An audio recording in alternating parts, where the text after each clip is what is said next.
That was a good intro, though. I'm not going to redo the intro, but fast forward from the Challenger to Columbia in 2003.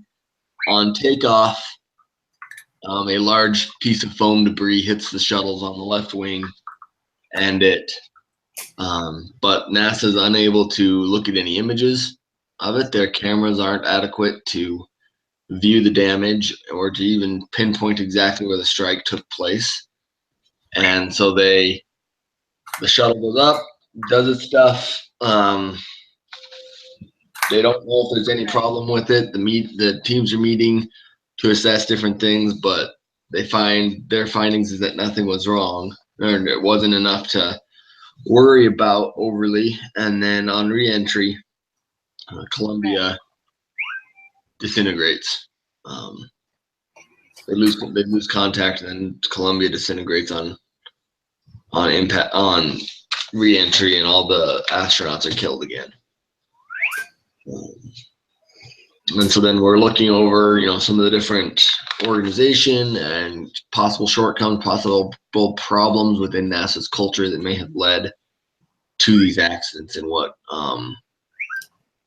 possibly could have been done about it.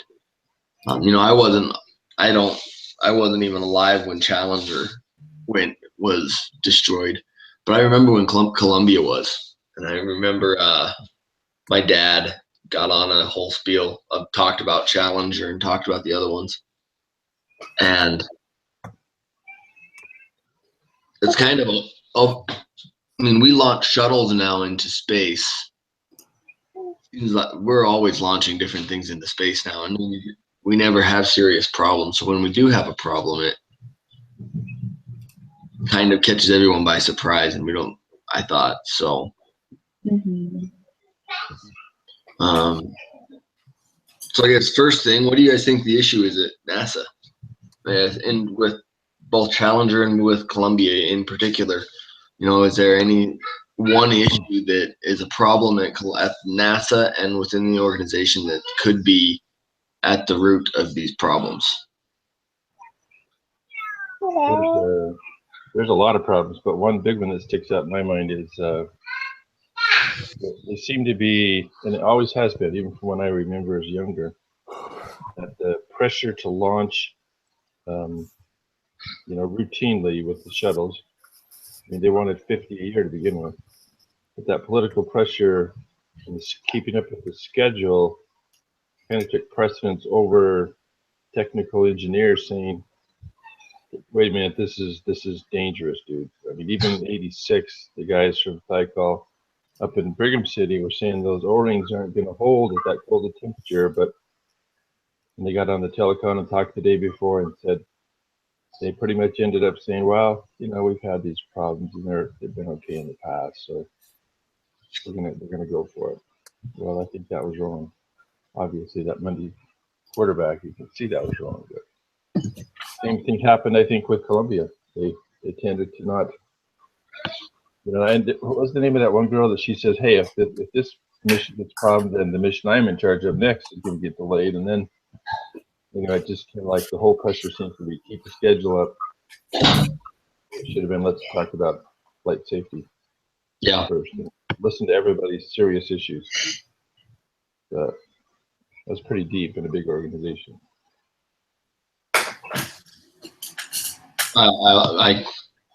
I completely agree with that. Anyone else have any different ones or different views on that? I think the leadership was a bit lacking, and it coincided really well with the book that we're reading, The Speed of Trust, when I think it's like towards the last page, but I have a quote here in my case study I can read. It says, Ron Ditmore refused to believe that the foam caused the tragedy, and in quotes it says, it does not make sense to us that a piece of debris could be the root cause for the loss of Columbia and her crew. There has got to be another reason. And I think that type of mentality can kind of poison the workplace, and they're not really confronting reality. Like for someone like that. For someone in that position at NASA, I'd expect a little more. I don't know, like not so much downplaying the main cause of a malfunction. I think they should have approached it differently.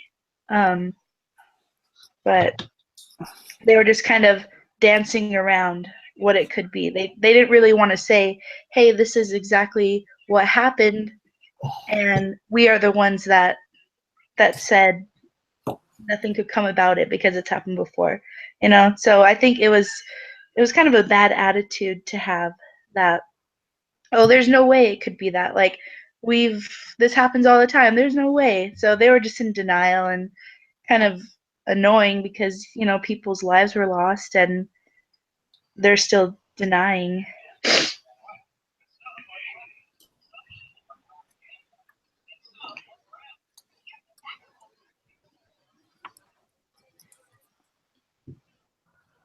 It's kind of interesting that Kerry hit it right on the button that, this has happened on most flights. Most flights, the piece of foams come off, but on this one, the damage was worse. It got past the outside thermal into the inside, which is what caused the problem.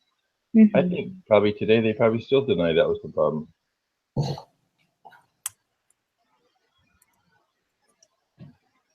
On the case study, it says the Atlantis.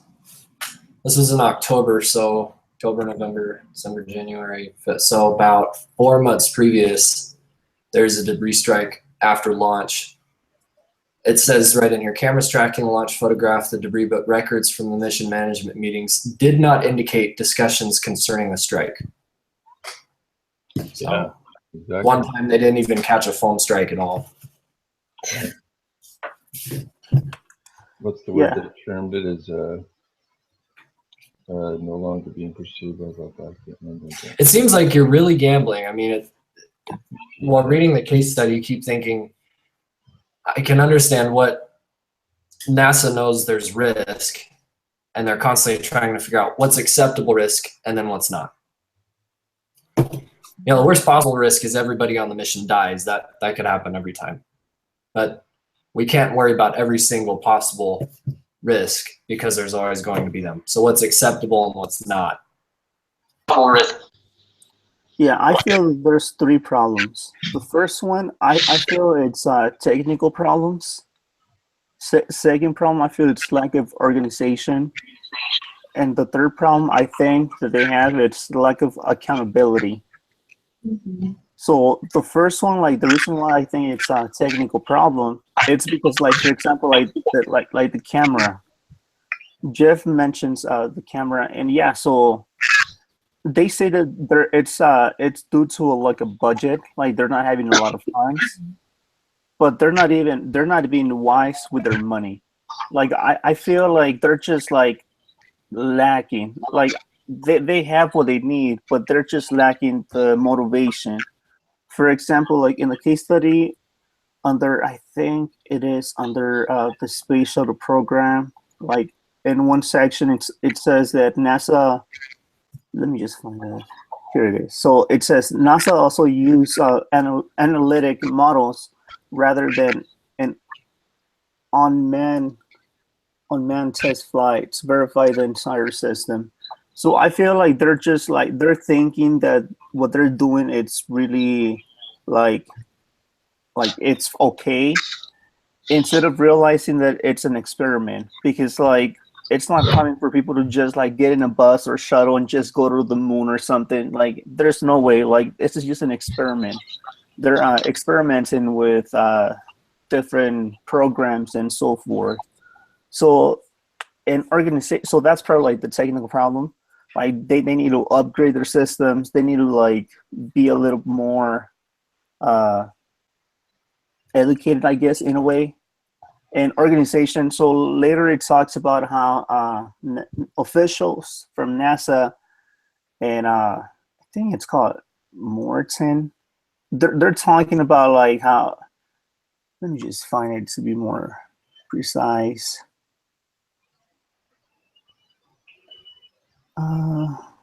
Yeah. So it says I don't know how to pronounce the name. Morton Thico. Morton Tycho. Yeah.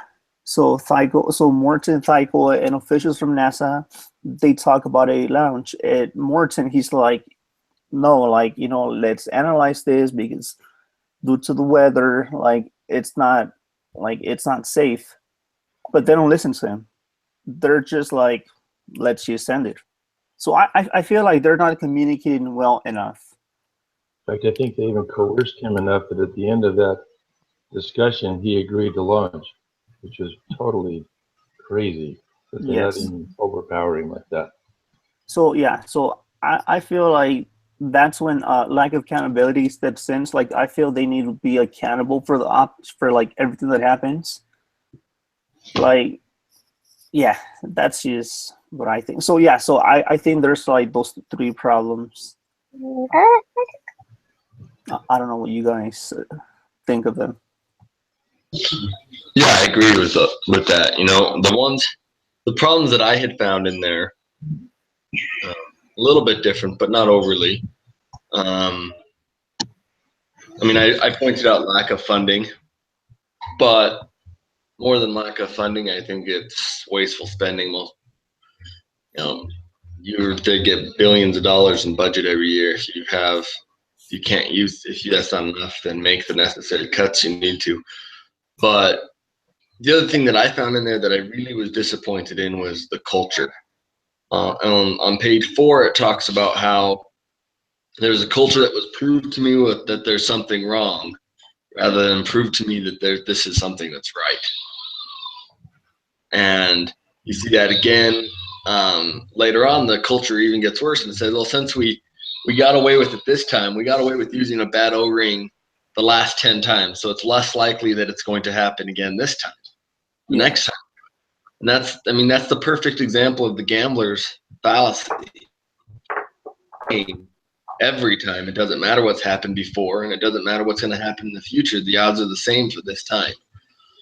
And I was disappointed to see that a bunch of scientists and engineers are the ones that are falling to such a logical fallacy as that. You'd think that the scientists at NASA would be able to say, oh, wait, the odds are the same every time. Doesn't matter how many times the O-ring has worked in the past.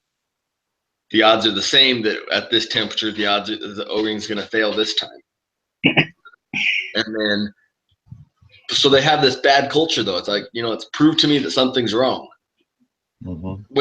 When you're doing that kind of experiment, you're doing those kind of with people's lives on the line, you really should your culture should be, we want to make sure that everything is right on this space shuttle. We don't want to risk that things are going to go bad. So I thought that they have a really bad culture problem. And that continues with Columbia, where it's, well, the foam debris haven't ever been a problem before. Why would they be a problem this time? And it's that exact same fallacy. You have no idea if it hits a different point of the shuttle that it's never hit before, and it's a bigger piece of foam, and it does damage this time that matters. So I thought that was the biggest concern for me, was a lack of good culture, I thought. So Yeah. I found myself putting myself in place of one of those astronauts on Columbia, thinking, okay, just received an email that pretty much says everything's good, not to worry, no problem, everything's good. And I'm thinking, that's not the truth, guys. You lied to the 7 on board. The other guy's thinking, well, there's nothing we can do about it anyway. So why tell them? I don't know if I agree with that. I don't know what I'd want to know if I was up there. Yeah. You're up there. The one guy requested to get some imagery of the left wing, and the guy said he'd look into it, but he didn't do it for 5 more days, and he didn't end up doing it anyway.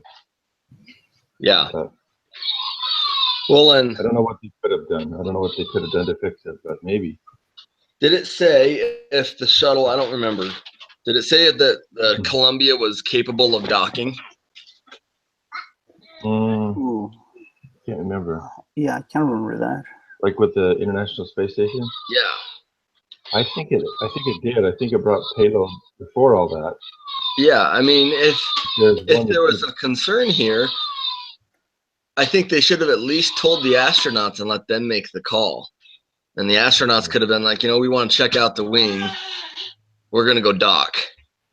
Mhm. And then we're going to go see if we can find out what happened to this and if there's something wrong with our shuttle before we re-entry. Mhm. Mhm. Could have been a possible way that they could have at least cut. The next one of the questions it wants us to go over is if there was a recovery window in this case. Was there any opportunity to fix any of the problems that was facing the group, facing the flight after the strike, after takeoff? Kind of going over that now. Gosh, they had 2 weeks. I mean, they could have. Yeah, they didn't really identify it right away very good, but they had 16 days in space. They could have. You'd think they could have done something. I mean, it's always a scary thing to put anybody out in a spacewalk and check it out, but What was the question again? Is if there was a recovery window and if the shuttle and if NASA could have done anything to mitigate or to try to recover after the incident. Oh, I apologize for walking around. I have my newborn in my arms and I'm trying to keep him from screaming bloody murder. well, the recovery windows was when they found the problem to when the plate thing exploded. So yeah, they had a window. I don't know what anyone else found, but even in the case study, people say, look, if there's a problem, we can't do anything about it anyways. Like the mission's doomed before it even gets home. What if they could send up another shuttle to fix it? They probably can't fix that sort of thing in space. So the point I'm getting at is at the end of my write-up for this, I said whatever recommendations I make, the mission, as far as the mission is concerned, that's doomed. Like that will fail. Maybe you could have rescued the astronauts, maybe not. What I wrote up at the end though is, even with this, still looking at the way NASA handled it, you can tell that there's changes that the organization can make in the future. So as far as the mission's concerned, it didn't seem like there was anything they could have done to repair the damage.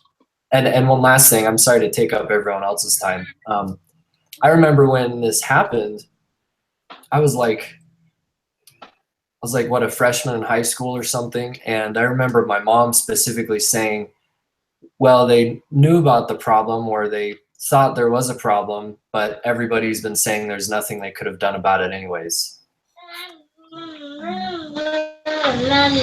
Yeah, it's kind of I suppose they could have docked the ship, saved the astronauts, and just junked the ship in space and just released it and let it float away.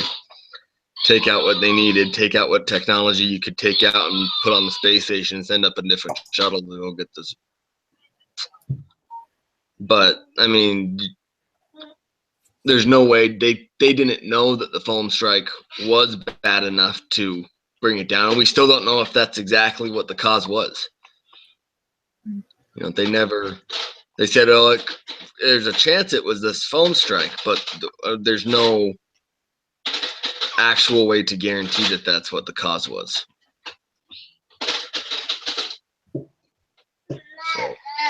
I feel like they're a little stubborn because they're trying to compete with the Russians. I think what's that Russian something.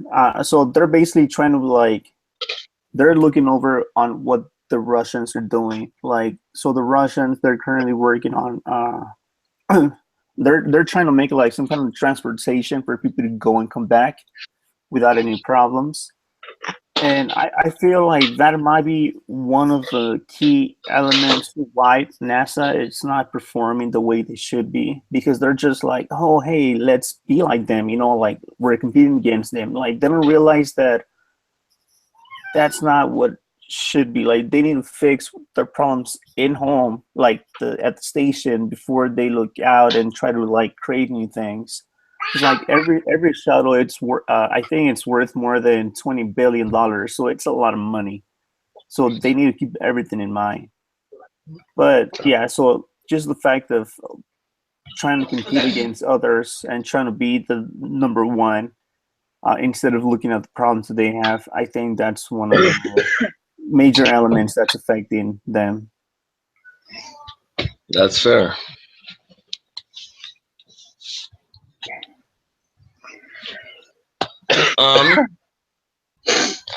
Okay, do you guys know what human cognitive biases are? Mm. I think about that somewhere. In particular. So the definition provided is that they're systematic errors in judgment. You have confirmation bias, which is our tendency to look for information that confirms our existing views. Sunk cost bias, which is the tendency to escalate commitment to the course of action into which we have already invested time, money, and other resources. Do you think those biases played a role in this?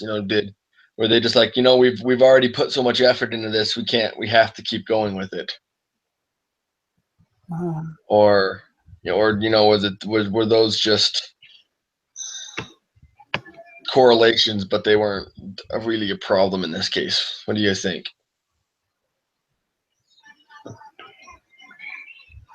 I agree with that, yeah, because they've always kind of proved, or at least had phone problems and not had issues like this before. So, hey, we're going to stick with our decision, because if we're wrong, though, they're going to look for someone to blame. So this whole culture thing about we can't look bad, or it's going to slow the schedule, or they're not going to give us funding if we don't do well. But yeah, they're not open to ideas and suggestions that go against what they already think the issue is or is not, in my opinion.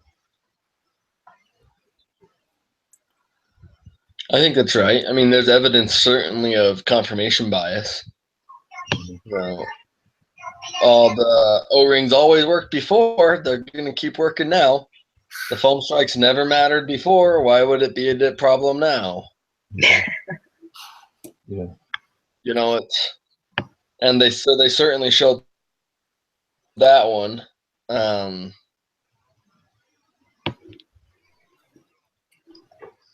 I didn't like bias, but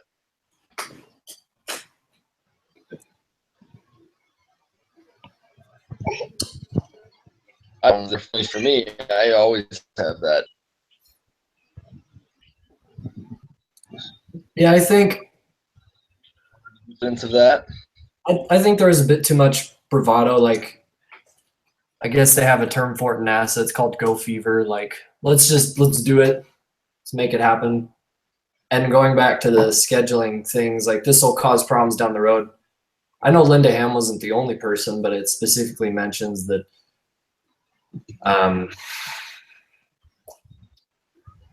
she didn't want to delay further flights. The case study mentions that NASA got funding through the White House or through other programs, and they needed to stay on schedule. And the president wanted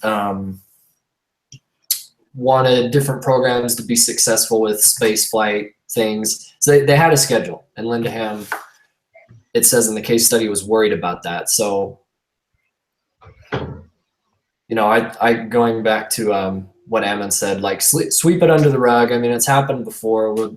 We have to continue on with this because there's a schedule. There's a schedule we have to stick with. Mm-hmm. I think there's a little bit of organizational belief that space travel in and of itself is dangerous, and we're going to have some issues sometimes, and that's just the way it happens, But when you're talking about human lives, it's a little different, in my opinion.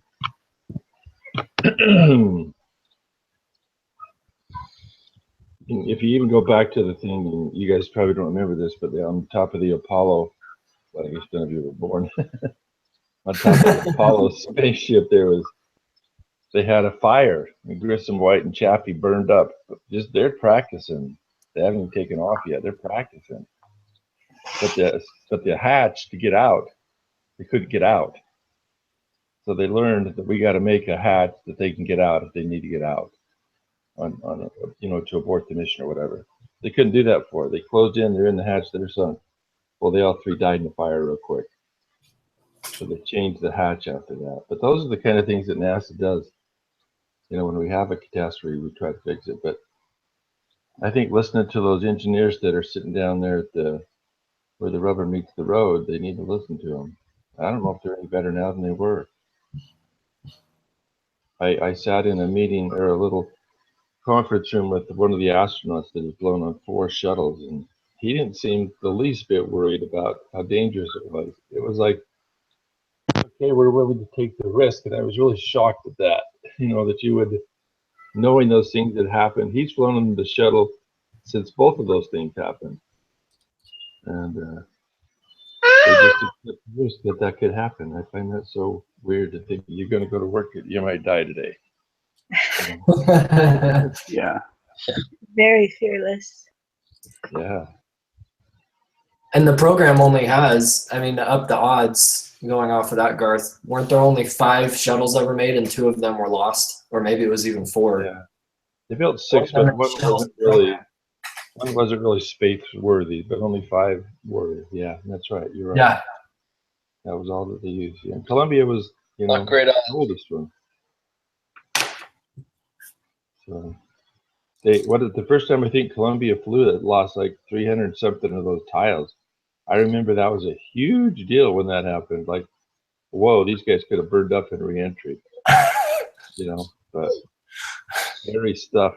Let's just patch it up and send it up again. Like, oh my God. This is something that I found very interesting in Houston, but it's really nothing to do with the case. I'm sorry, take 2 seconds. But this guy said the amount of memory that we used on our so-so computer systems to go to the moon back in 1969, he says you can have that same memory in 7 digital photographs in today's world. That's all we had. Scary. That's insane. Yeah, isn't that crazy? That's But wow. interesting, yeah. A lot of problems in that organization. I suspect there probably still is a lot of them. Oh, I'm sure. It talks about how NASA is just a bureaucratic mess. Right. Yeah, exactly. And I would guess that that's not uncommon. I feel like whenever you have large bureaucratic, large government agencies, you're automatically going to get bureaucracy, and you're going to lose efficiency. Yeah. That's a problem in any department. Science department, that's really a big problem, I think. So, okay, last really looks like, we saw their debris, their mission management teams, do they have effective teams? Do they have good setup so their teams have the ability to be well organized? What do you think?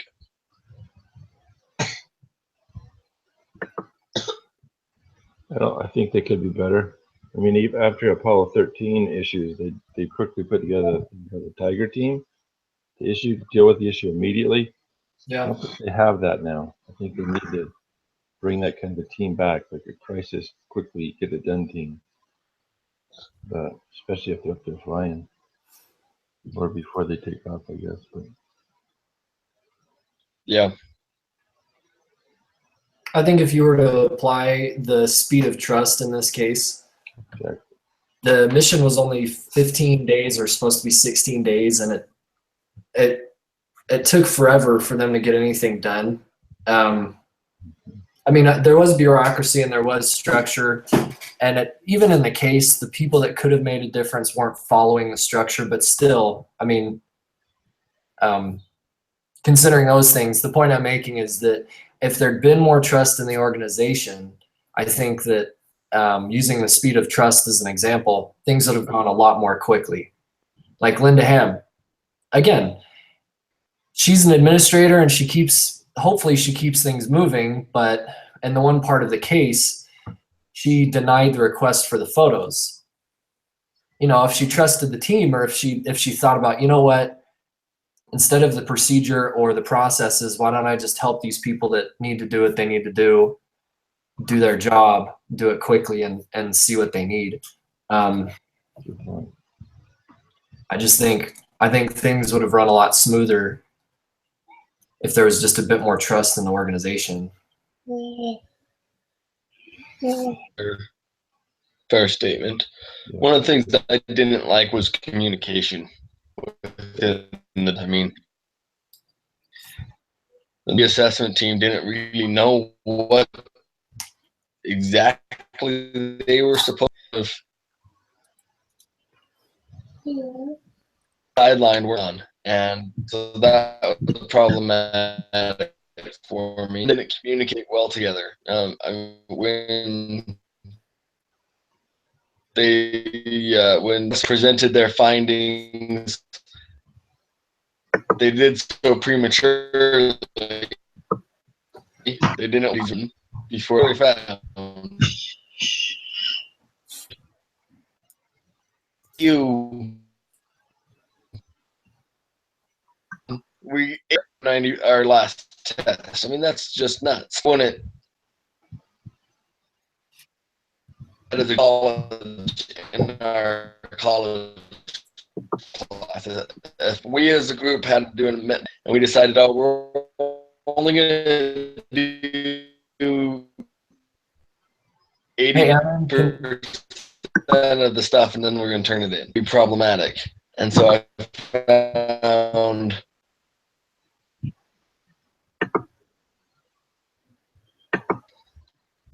Can everyone else hear Ammon well enough? Like, can you? No, it's kind of like I think he's having difficulties with What's the that? internet or something.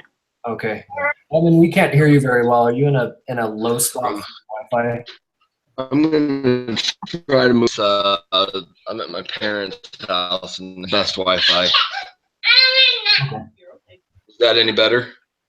Yep, a little bit. A little Yeah. bit better, yeah.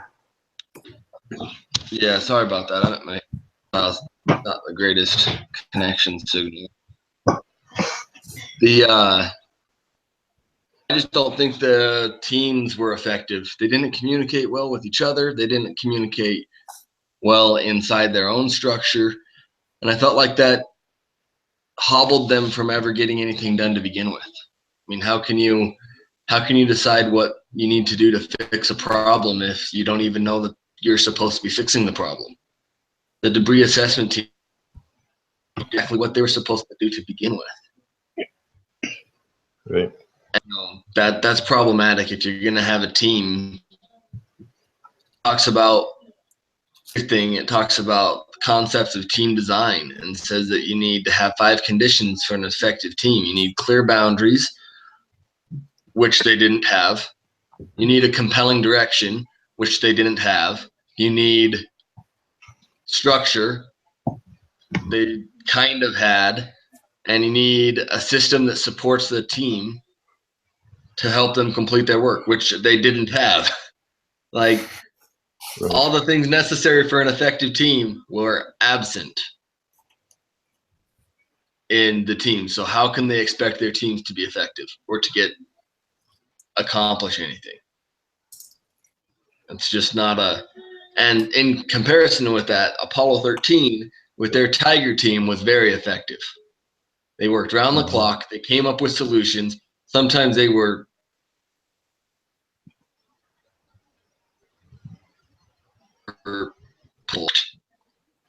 they found work and they saved their crew because of it. And I wonder if they could have done that here. Instead, they kind of all just said, well, there's nothing we can do about it. Right. The space shuttle's in space. We're down here. We can't fix anything. That wasn't the reaction when their problems. They said, well, we're going to try to find everything we possibly can do to help, even though we're not there. And with their crew, because they took a different attitude and a different approach to it.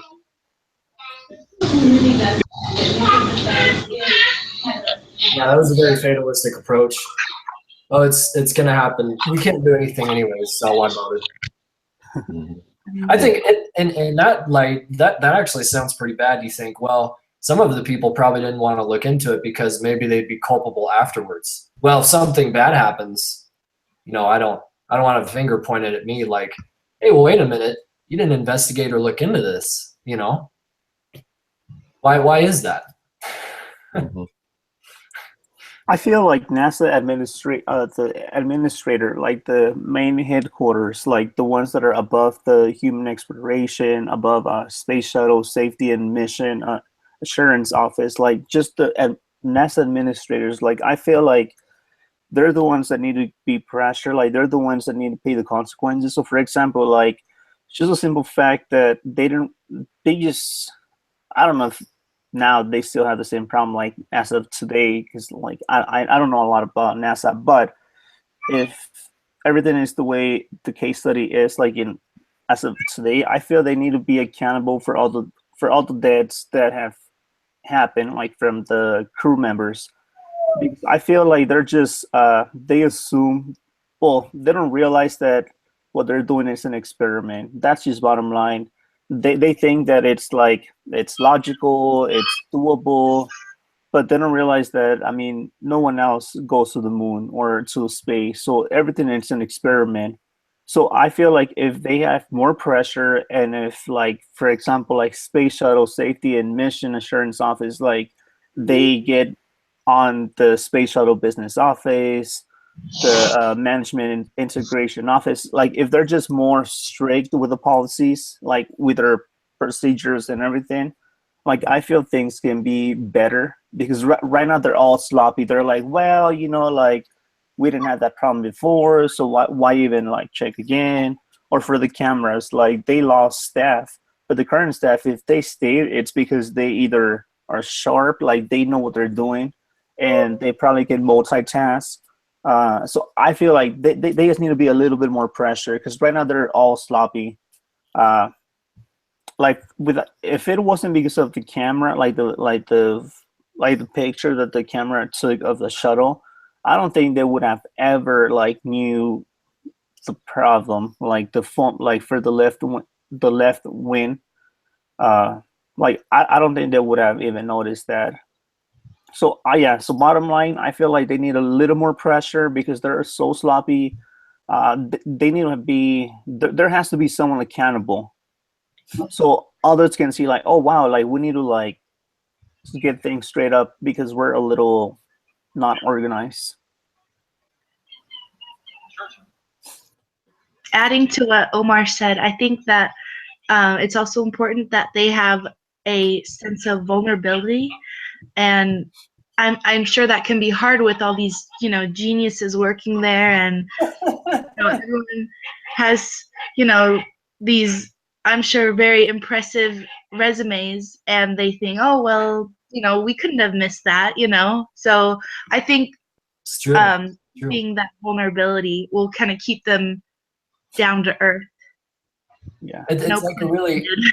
it's a really macho, manly organization. Like we're tough and this is complicated stuff. Yeah, if you've ever watched like Apollo 13 or any of that stuff, they were all men, going along with what you said, Gary. We have degrees, we're smart. Yeah, I agree.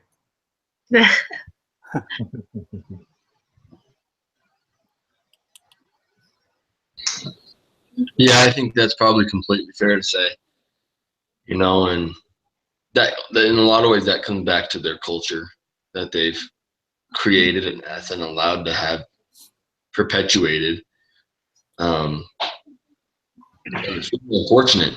NASA had the ability to be an awesome organization.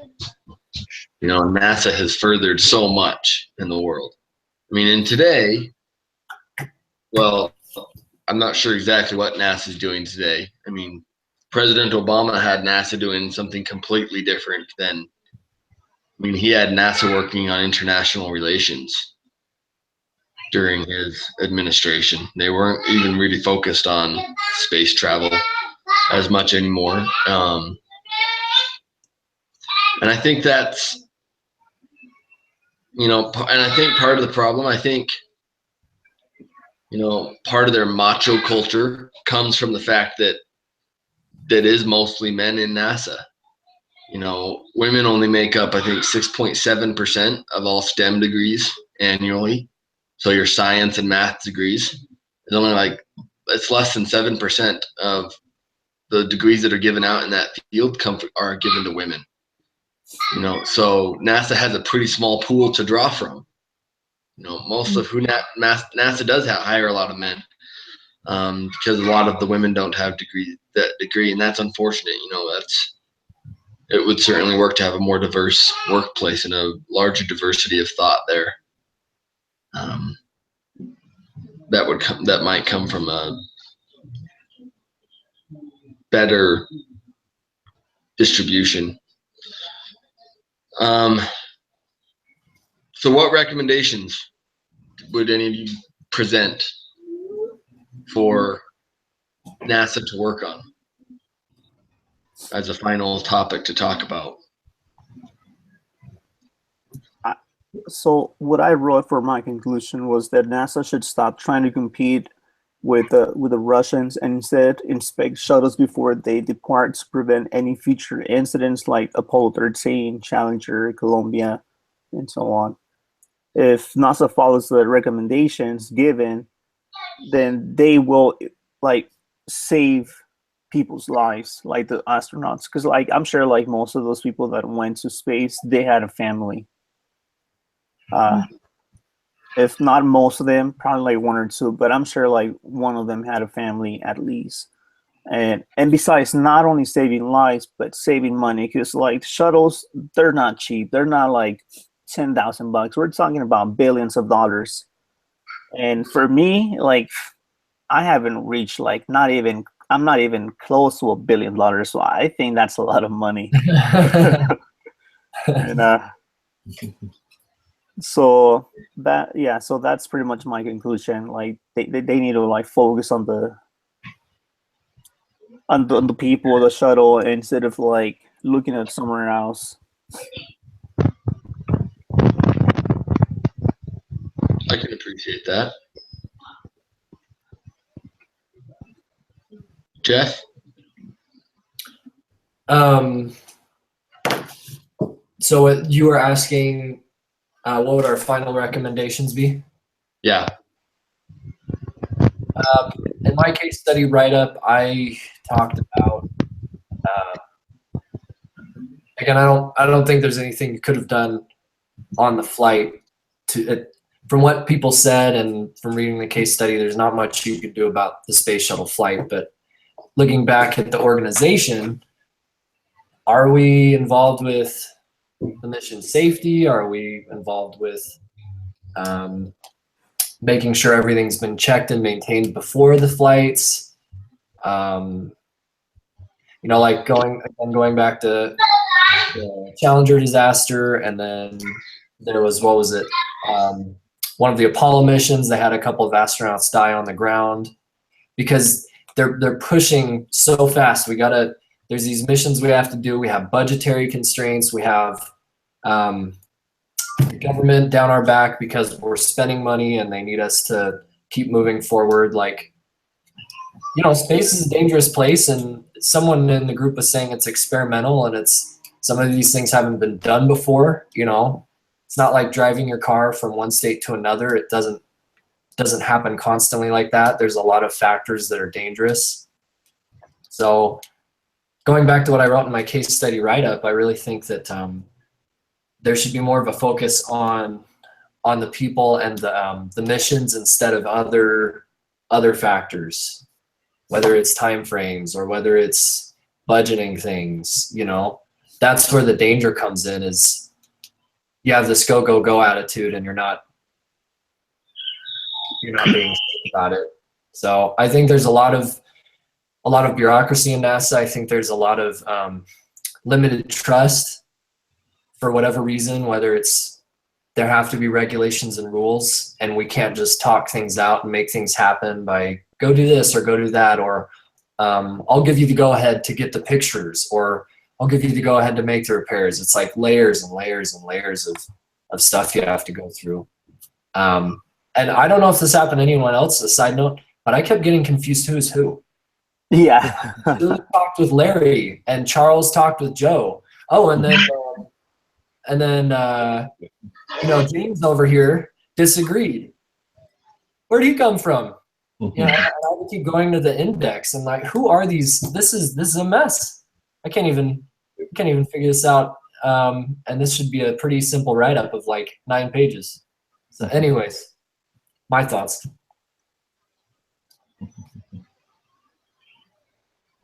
Thank you. Garth, any recommendations? Well, I did 3 or 4 of them, but mine are focused around the things we've talked about: building teamwork and teams, effective teams, changing the culture, and dramatically improving and changing the communication to even give what I call the little guys, the engineers or whoever the experts, access to the big guys who are making the decisions, so they can cut through a lot of this bureaucratic stuff like Jeff was just talking about. That's what my recommendations centered around. Which I really like how Brother Priest gets our case studies graded quickly. He gets it back so fast. Yeah. Yeah, he does. Carrie, what were your recommendations? Well, of the 3, I'd say that I think the one that would be the most successful was for them to implement some type of open door policy that bridges that gap between senior management and the little engineers. I mean, as much success as NASA has had, I think that's what led to their greatest weakness, which was becoming complacent. And so I think if they're able to have open lines of communication, then that management pushback will be at a minimal. I'm not sure if you guys remember in the case study that a lot of times if there were issues that were brought up, if it wasn't favorable news, it was like, well, like we'll just put you over here. Like, let's not bring that up. And so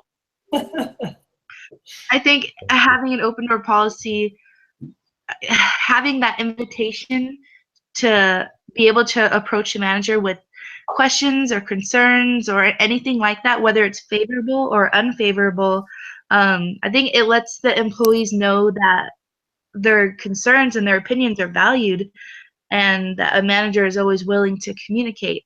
And in an organization like NASA, where I believe there's 24,000 employees, that can be kind of hard because I'm not sure who said it earlier, but there's layers upon layers and you can't really reach who you're trying to reach without going through several others. And so I think if they have a way to simplify that,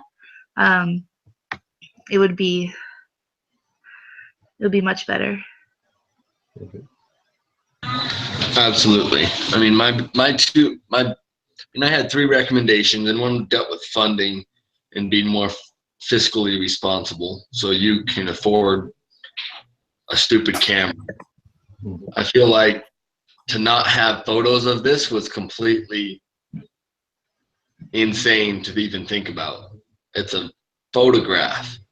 It shouldn't be a big deal in today's technological world, but they said they didn't have the funding for it. So I touched on some budget items and being more fiscally responsible, but my 2 biggest ones was communication and culture. That they've got to find a way to communicate better. And I don't know if that means taking one of those little engineers and putting him up in the top of something. So you have, instead of having bureaucrats and paper pushers up at the top, maybe you put some engineers and scientists at the top that understand a little bit more about what's going on the ground and can communicate a little bit better with engineering teams and won't just look at it and say, we're not going to worry about this time. This happened before. Maybe if you had one of the scientists at the top, that wouldn't happen. But to work on communication, I think, is huge. And I feel like the culture of NASA would change has communication changed? I feel like those two things can go hand in hand. If you have bad communication, I think you're going to have a bad culture. If you have good communication, then I think your culture, that doesn't guarantee that you'll have a good culture, but I think it increases the odds of it being a good culture. So that was I think communication should be the thing that they focus on the most, more than anything else. And then I think they actually should get back to what they did in the 60s. I mean, the 60s was the height of American science. We were competing, and we were competing with Russia, like Omar pointed out. The space race was huge, but we were highly effective, and we came up with some great things. But since the United States has become the